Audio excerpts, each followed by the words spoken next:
It's Spoilerin time, my friends. If you watch Cordkillers, our other show, you know that we spend a lot of time trying to figure out how to watch things, where you can watch things, what are the services, what's happening in that world. Then we get to watch them and talk about them here. This week, we're going to spoil Better Call Saul, the series finale, episode 13 of season 6, What We Do in the Shadows, season 4, episode 7, and the premiere of She-Hulk. I'm Tom Merritt. He's Brian Brushwood. Yeah, but more importantly, we're joined by Bill Meeks of the brand new podcast, Where I'm From. Hi, guys. How's it going? Long time no speak.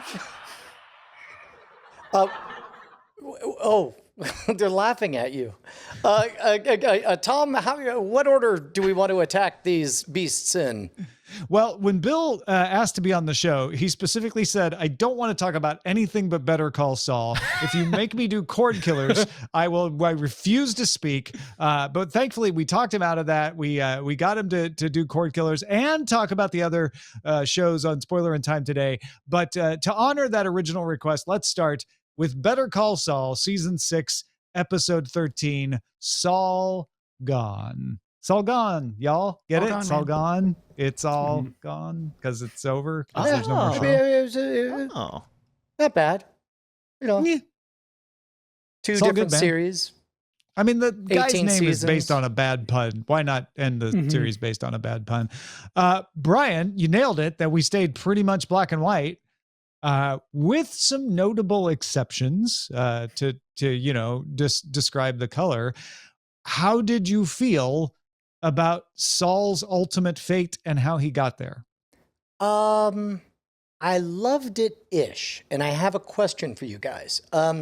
So as a gesture, I thought it was absolutely wonderful that Kim Wexler straight up confronted him and said, if you are the person who at one point I loved, you will accept responsibility for the monster you became. And yes, he very over-theatrically did it. And yes, I do find it hard to believe that somebody in a grand gesture would accept 85 years of imprisonment when he has a sweet deal for 7 years, possibly involving ice cream. But he's also a cartoonish character, which makes that okay with me, which brings me to my question to the panel of, was it in any way a setup job when he said, don't throw me in that briar patch. Whatever I do, don't put me in Supermax. They'll eat me alive. That's the one thing I'm afraid of. I want a minimum security place. But then when we see him there, we see him doing the job that he did at Cinnabon, and we see him universally beloved by all of the slime bags that he defended in his career. Prison citizens. Convicted criminals, sure. Yeah. Speedy justice. Look, he's in the favor of the cartel. What do you want? But my point being, like, do you think that to some degree that's what he wanted all along, or do we think that that really was some weird sweeping atonement gesture that he was making? I honestly took it as he realized that Kim had come clean and he couldn't live with the guilt of skittering away like a cockroach one more time. And I think, from the storyteller's perspective, Breaking Bad and Better Call Saul, they've always very much been stories about people getting karma back for the actions that they take. And I think this was but at the same time, Jimmy's a very endearing character. So I think this was the only way to sort of give him a happy ending where he ended it on his own terms without the audience thinking that, he didn't get what he deserved. He got what he deserved, but he also got what he wanted in some ways. Yeah, I don't think, because of the way they presented him on the bus, that he had a plan all along. Because on the bus, when they started to go, wait, aren't you Saul Goodman? He didn't say, am I? I don't know. Yeah, it's me. And you're right. He also did not seem instantly pleased that they were chanting his name. He didn't welcome it. Yeah. He looked like he's like, just leave me alone. Like, I don't know what you're going to do with that information. And I'd rather just, keep my head down and make it through without being noticed. So it's a little bit of, you know, he paid it forward. He helped people, and in his time of need, those people were able to help him. I took the turnaround on the stand where he plays, you know, a bunch of hijinks with the judge, and then, you know, implicates himself uh, as a grand gesture in the grand tradition of Saul Goodman, but underlining that pretty much his entire Saul Goodman persona was a rebellion. It began as a rebellion against Chuck and was fueled to its heights as a rebellion against Kim. You don't love me enough, I'll show you. You think I'm a bad person, I'll be the worst person. And in the end, he became Jimmy McGill again. And I really do feel, it may be oversimplifying it, that this story is breaking good. Whereas Walter White was a good person who just couldn't stop himself from becoming bad. Jimmy was a bad person who, in the end, couldn't stop himself from becoming good. Before I turn everything over to Bill, maybe this is too on the nose, but it has to have occurred to somebody working on this finale that all of the flashbacks to moments like when he's taking care of Chuck with no ulterior motive, just trying to be a good person, and other times he's just taking the cheap road. It only, I'm ashamed to admit, at the end realize, oh, of course, this timeline, this ending has been represented in shades of gray, you know, and he ends up in a place of I don't know if that's too cheesy and on the nose or not. I definitely think, you know, I love the thread of the time machine story and his questions to these three really important figures in Jimmy McGill / Saul Goodman's life about what would you do with time travel and how it is about regret. And to kind of illustrate that, they take us back to three moments that Jimmy McGill probably regrets more than just about anything. When he finally fell in with the cartel, when everything went down with Walter White, you know, and the last chance, really, he might have had to connect with his brother before the events of season 1 started up. It's just such a fascinating character study that I don't think any other show that didn't have the lead up that Breaking Bad gave this show would be able to pull off, because I don't think they'd be able to keep an audience for 6 seasons, you know, starting with the goofy lawyer show and bringing it down to this really fine, almost novel-like character study here in the last few episodes. And I adored, again, it's kind of like we're all saying, like, maybe this is cheesy, but man, for me, they pulled it off. I adored that Kim comes to visit him because he has done the thing that she wanted him to do, and so maybe restored some faith in her. And they do their same old thing that they've been doing since episode 1 outside of HHM, on the balcony outside their apartment when they live together. They light up a cigarette, lean against a wall, and you get that little bit of color in the flame at the end of the cigarette that shows, like, when his life was color, when the thing that brings color to his life was Kim. And there's maybe still a spark of that left. Let me kick this to the panel, and most importantly to anybody who wants to write us at cordkillers@gmail.com. I cannot think of a single long-term arc that begins with a cartoon character that ends with such depth that I've ever seen. Yeah, it may be out there and we're just not thinking of it, but yeah, this is pretty impressive. And it's Bryce, like you hated it, right? Oh, come on. I thought it was great. I really enjoyed reading a lot of the kind of exit interviews that they've done with the staff. I think Ray Seahorn's interview with, I want to say it's Vanity Fair or Variety, is really great. I love reading her talk about her work because she really prepares for her craft.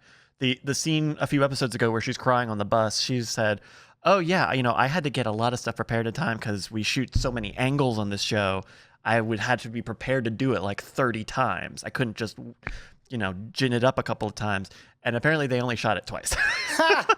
So it's like there's a lot of dedication and a lot of thought that goes into these characters and portraying them in a good way. one thing I hadn't realized until I read one of those exit interviews is how many women are a part of Jimmy's fate in this episode. The judge is female. The Albuquerque DA who calls Kim is the female prosecutor. The widow of Hank Schrader. We had Marie, who kind of pushes Jimmy's emotional buttons and his emotional tensile strength. I thought I didn't love it in the moment, but as I keep thinking back on it and as I've watched it a few times, I really, really dig it. It is a complicated, it is an ambiguous ending to a show that was always a little ambiguous on what is good, what's bad, what's justice, what is vigilantism. It's hard to say like there's a moral other than speedy justice for you. Well, and one thing I truly believe is that Saul believes, I believe that we, the viewers, are meant to believe, is that Saul is better off and more at peace in Supermax than he was on the run at Cinnabon. It certainly seems that way. Because Chuck was right about him. He's irresponsible. And he doesn't have to be responsible in Supermax. He has very little that has to be under his control. Well, and I'm going to guess that what conflicts he deals with is probably being an arbiter betwing disagreements between prisoners. Naturally good at. He's going to be a communicator. He's going to be somebody who represents. He's probably going to be well respected, and I mean, it's in a weird way, he's where he belongs. It sounds cheesy to say it, you know? Yeah. I can see him having a future, helping his fellow prisoners, do their appeals and things like that. Like, stop doing your Vince Gilligan imitation, Bill. No, but he's not going to stop being a lawyer. I don't think he's just going to stop being Saul Goodman and go back to being Jimmy McGill. I could totally see they're at lunch and he's like, "What do you mean you didn't even appeal your lawyer didn't tell you about the oh my God, okay, good. We're going to the library first thing tomorrow morning. It's slow justice for you here." One bit of his lawyering that did break my heart in the episode, though, was in the Walter White flashback, where Walter White, he breaks down all the stuff that happened between him and Gray Matter. And Jimmy's like, "You should have come to me. I could have helped you figure that out." Because that was like the whole like inciting incident that, kind of made Walt the way he is. I mean, the whole thing could have turned out differently. That launched the dark cancer that ate him. I mean, not the actual cancer, but the moral cancer. Which one is the good cancer? Yeah. But clearly the moral cancer It's is like the healthy one. cholesterol, but cancer. That's a good part, yeah. What did you guys think about the final sequence where Kim is walking out through the yard for some reason and they have this extended distanced gaze between each other, and he shoots her the finger guns one last time? How do you guys feel about that? I thought it was an odd gesture, but in moments like those where I think it's pretty clear she never sees him again and he doesn't know what to say, so you just do something silly. And I've had friendships where, I've moved away or whatever, and I look back 10 years later, I'm like, that was a really weird last thing I said, I think it was one of those kinds of things. They almost didn't use that sequence. They shot it, but they almost didn't. They almost chose to end it just in the cell. I think I would have preferred that. I would have liked that sort of ambiguous ending. But I don't think this is the last time they see each other necessarily. It may be, it may not. I think it just showed that there's distance between them, literal and figurative, but that there's still a connection. They still have history, and it kind of leaves it up to your imagination, as it would have if they hadn't included it, what their future is going to be. Okay. That whole shot, the setup with the distance and the barriers between them and everything, even the scene before that in the room with them smoking against the wall, I think those are specific callbacks to, film noir, which is always something that Jimmy and Kim bonded over, was these old sort of dark, depressing dramas that oftentimes involved prisoners or going to prison. And eventually at the end of their story, they've even cast themselves in one in this last couple of scenes. So I don't know. I thought it was beautiful. And I thought it only worked because it was Jimmy and Kim in the history we know they have. I would love to believe that in a few years, there's some accounting mishap that Kim can't account for. And so to solve it, she goes and she visits him in Supermax, and they wheel him out with a face guard. Oh my gosh. And he says, "Hello, Kimberly.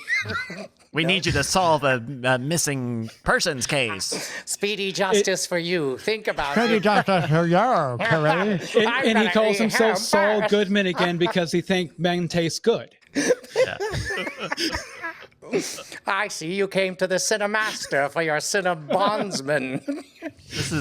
We're losing relatability on this.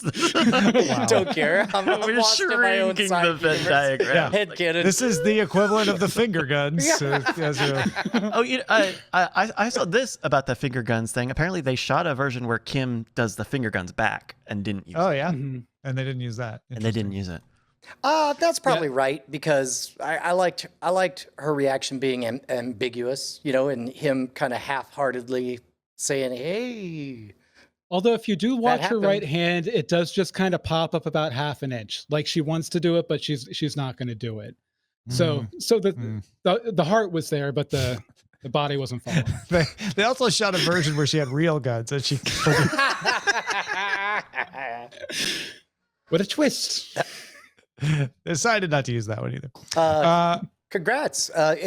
Again, I want to double down. If anyone could think of a cartoon character that became so in-depth, I would love to hear about it. Yeah. How could they do that? Cordkillers@gmail.com. Thank you.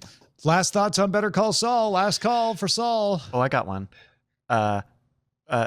What did you guys think about it? To me, it felt during the episode that they were almost laying it on thick that Jimmy, or well, in some of the flashbacks it's Jimmy, some of it's Saul, that he's only interested in money and winning. That almost felt out of character a little bit. This like unabashed greed, like if you had like the time machine question. Oh, I would spend my $6 million and I'd spend $5 million on it making a time machine. And then I felt like that was him 500,000. believing that money was the thing he should care about, and being instructed in various ways by people with different motivations that maybe there was some that wasn't the best way to approach things, and that's informing his decision at the end. Yeah, I think it's a form of denial too, because post the Kim breakup, we've seen that he's become very soulless and he really does care all about money. So when people ask him about what he cares about, obviously he's going to go straight to money, because he doesn't want to admit to himself that Kim still matters to him. When she was there in his office, he was so like standoffish against her and like, okay, yeah, let's sign this, let's get this over with. I don't think he wants to let himself feel what he feels about Kim, and that's why he answers with money. Okay, just a pitch. Just want to put a pin in this one, just in case one more time I happen to be right. We see them smoking, hanging out, and then we cut to he's out in the yard. Finger guns. I think that what we missed was her saying, "Put a baby in me." And that's what he's referencing. And Jimmy Jr. is on the way. Really thought you were going to say they were on a spaceship. That one threw me. No. Okay, it would be even better if that were the case. But non-zero? Non-zero. Non-zero. In a new episode? You think they're going to make a Nope. 614? I think they wait 16 years. We'll never.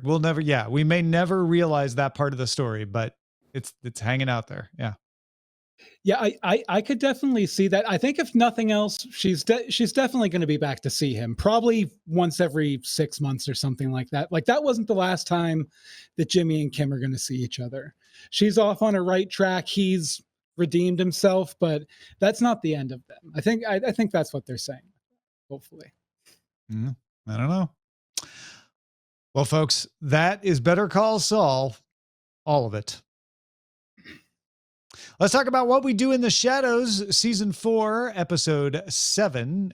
This is a story of missed connections. The boys are off on a hunting trip, and Nadja thinks she has the house to herself, but so does Guillermo. Hilarity ensues. And I mean that. Like, this was a pretty funny episode to me. I like this a lot. Yeah, me too. I guess skipping to the very end, I kind of adored the fact that they were all shocked and horrified that he was living with a vampire, and they were like, it was like, and I'm gay. And they're like, who can? Well, yeah, yeah. no, duh. But vampires, that's messed up. I don't know. That confused you? No, I loved like how culturally it's, 10, 20 years ago, that might have the coming out as gay part might have had more weight than it did. Instead, it was a punchline. Yeah, I mean, there's still a lot of work to go in that realm, but it's a lot more likely these days if a kid goes to their parents and says, I'm bi or I'm gay or whatever, that they're going to be more accepting because times have changed and everything. But I don't think that erases, and I mean, I could be wrong on this, but I don't think that necessarily erases the fears that the gay person or the bisexual person or whatever would have in their head about revealing that information. Yeah, So and that's what you saw with Guillermo. I think you're right. Yeah. And also, all of the Guillermos, all of the Guillermo's family being Van Helsings and just suddenly turning on Nadja was great, especially because, she was winning them over. Like, they love her other than she's a vampire.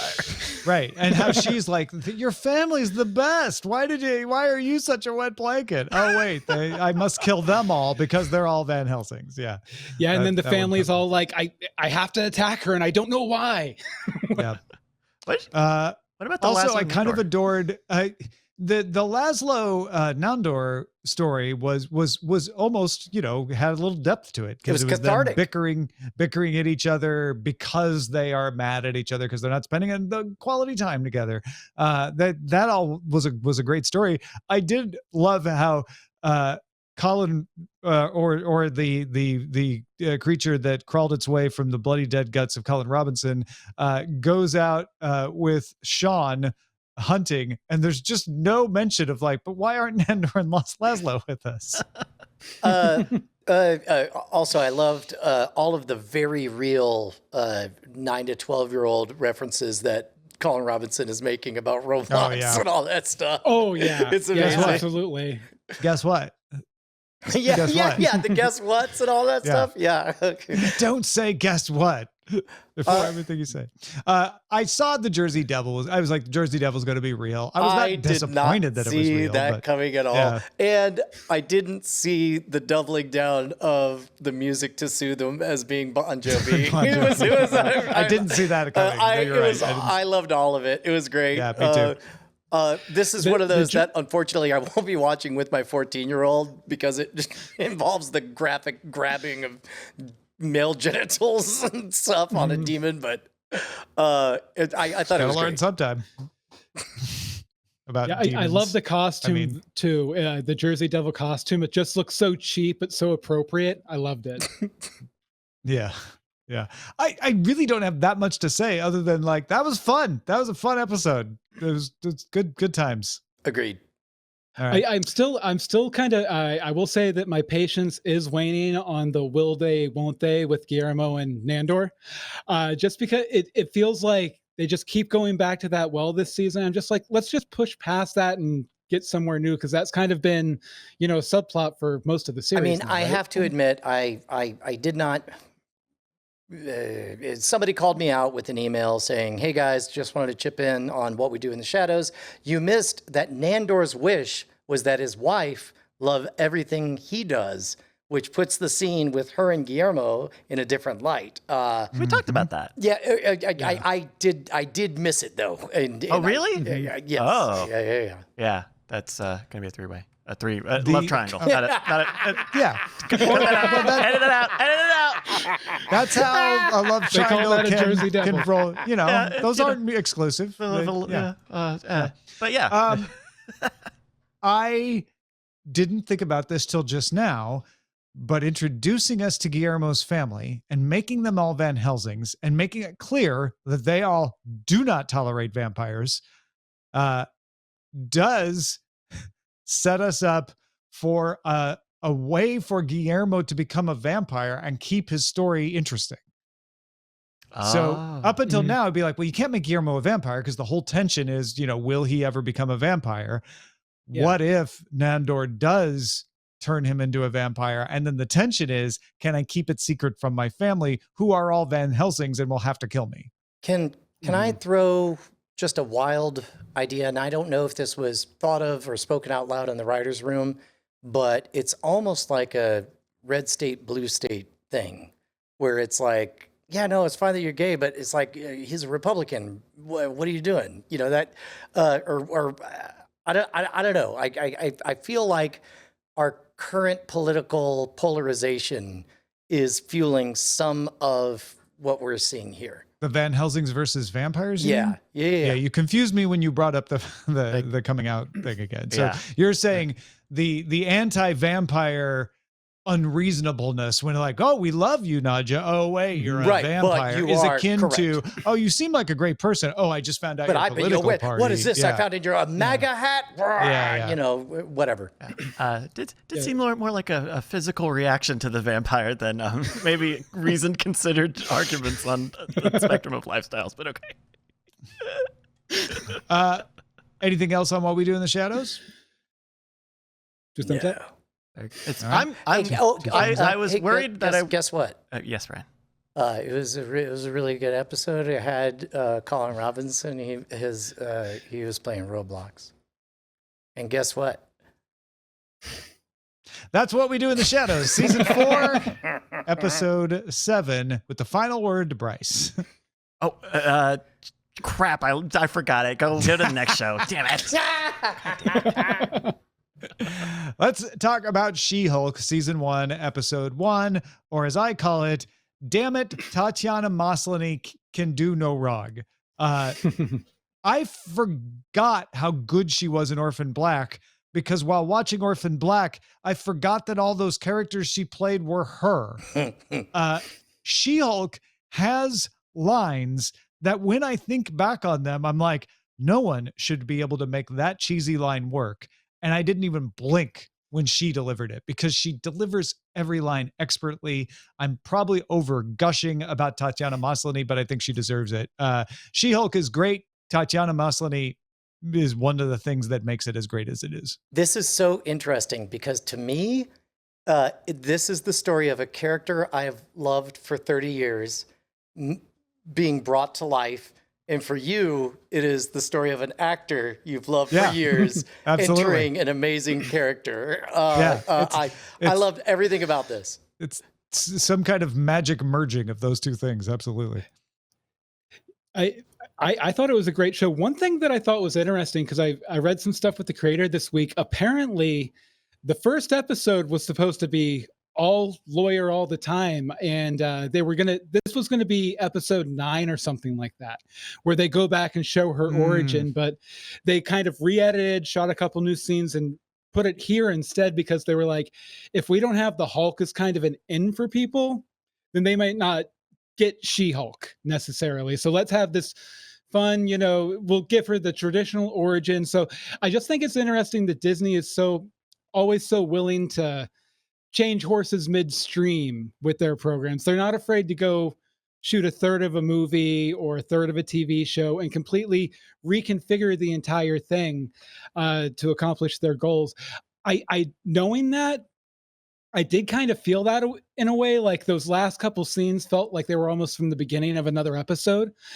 But overall, I thought they did a great job with it. And I love the turn to the camera, like third wall references or fourth wall breaking. One of those walls.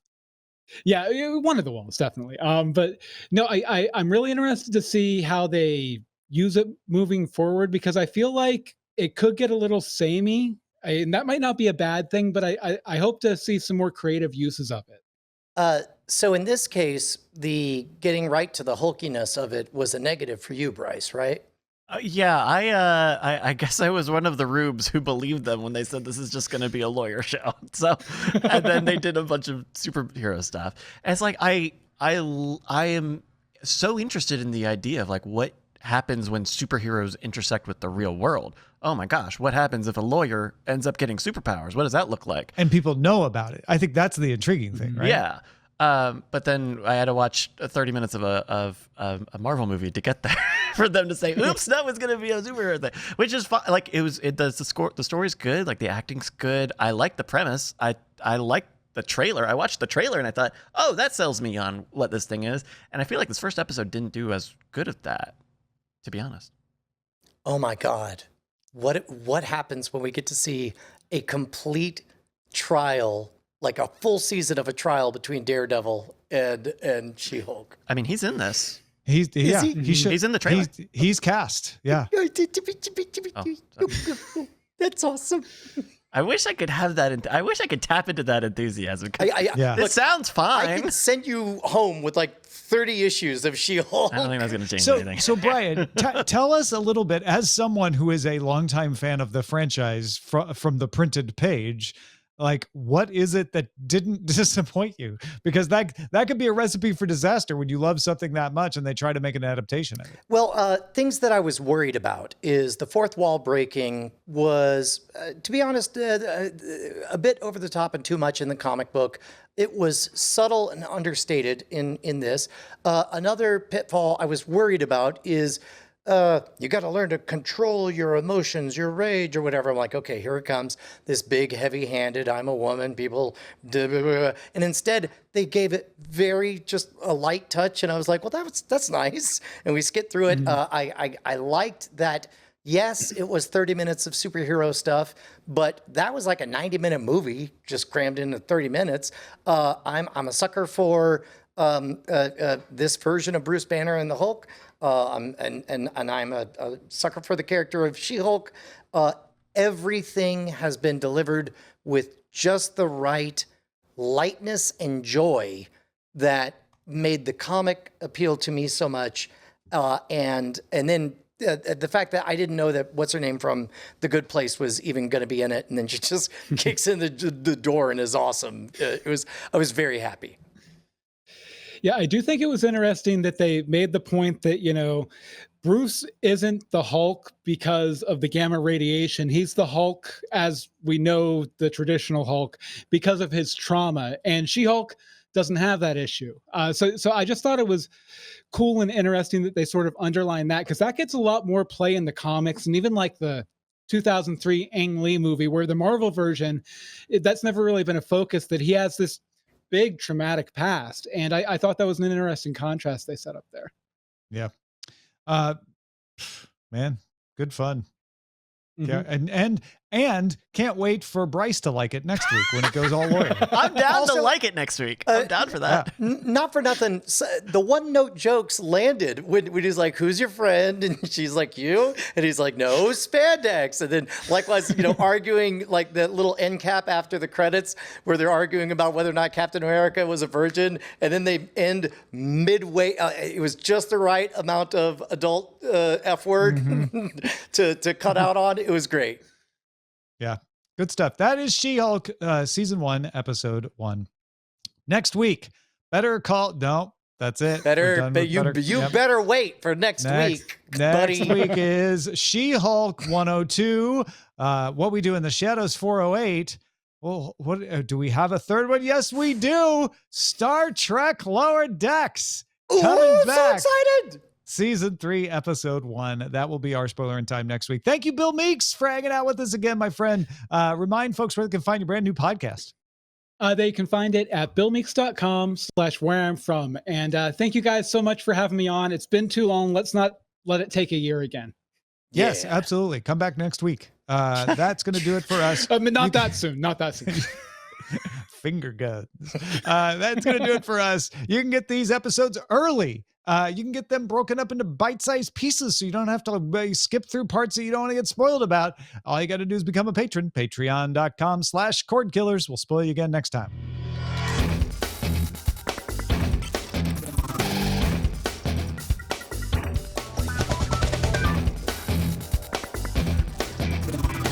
Diamond Club hopes you have enjoyed this program.